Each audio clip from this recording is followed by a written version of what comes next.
When stating our null and alternate hypothesis, we saw that our alternative hypothesis is two-sided. Now, what do I mean when I say that hypothesis is two-sided? So, is there something called a one-sided hypothesis? Yes, certainly. So, we have something called a one-sided hypothesis and a two-sided hypothesis. So, let us use the same example that we used in the previous lecture. Our exposure is use of condom in the recent sexual encounter, and the outcome is testing positive for syphilis on the day of the interview. So when I state my null hypothesis, it's very clear. There's not much left to interpretation. I'm simply saying that condom use is not associated with syphilis. But when we come to the alternative hypothesis, I hope you'd agree that I could say that condom use protects against testing positive for syphilis. I can also say that condom use increases your chances of testing positive for syphilis. Can you see that it could go either way? I could either state that a given exposure is protective for the outcome, or the given exposure increases the risk of the outcome or is a risk factor for the outcome.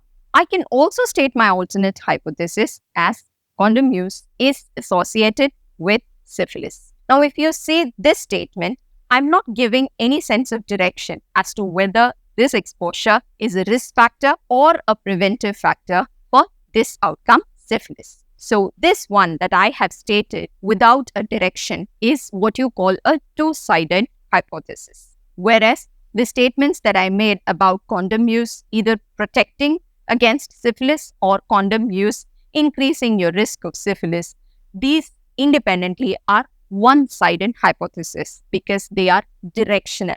Okay, so a one-sided hypothesis testing is very rarely used in medical research or generally in biological research, because you would agree with me when I say that when you give a person antihypertensives, you are never 100% certain that the only outcome is reduction in BP.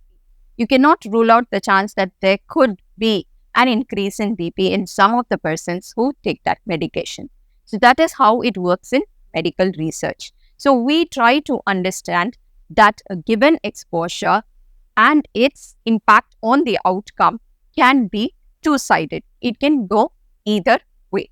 There are very, very rare occasions in biomedical research where we specify a one-sided hypothesis.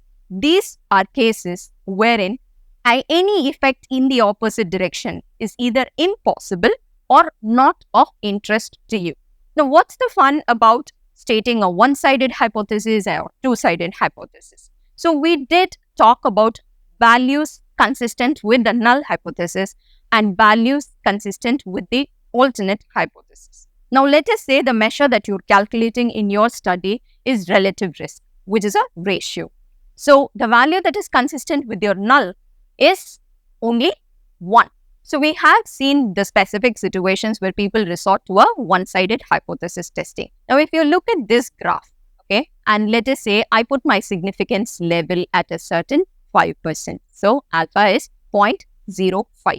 So in this case, if you look at the graph, the region that is consistent with my alternate hypothesis, okay, you can see these three graphs. They are all showing the regions that are consistent with the alternate hypothesis. So let us look at the first one.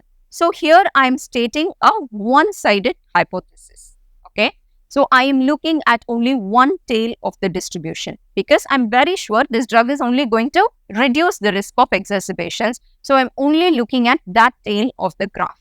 Okay. So if all this 0.05 is distributed at this end of the graph, so I have more power to detect this association between this drug and exacerbations because I framed it as a one-sided hypothesis. The same if I had framed it as a two-sided hypothesis, then this same significance value is split between the two ends of the graph or the two tails of the graph. So 0.025 on this side and 0.025 on this side. So the critical value becomes a little more extreme, but I'm able to detect any difference or any value consistent with the alternate hypothesis on both sides of the graph, on both tails of the graph. So while the one-sided hypothesis, it can give you a slightly more power to detect the given association, but at the risk of not detecting it in another direction. Now, the take-home message for you here is that whether or not you are going to use one-sided or two-sided hypothesis is something that you decide a priori when you are designing your study. Because you will agree with me that the significance level, the alpha, goes into your sample size calculation. So you have to understand the relationship between your exposure and outcome quite well and frame your alternate hypothesis as two-sided or one-sided as dictated by the study and its needs. But this has to be done before you begin with the study because it dictates your sample size calculation and later also the interpretation of your measures of association or whatever test statistic that you have calculated. Because they are interpretations based on the distribution and the critical values and the region of the curve or the values that are consistent with your alternate hypothesis all depends on whether you have chosen to go with a one-sided or a two-sided hypothesis testing. Thank you.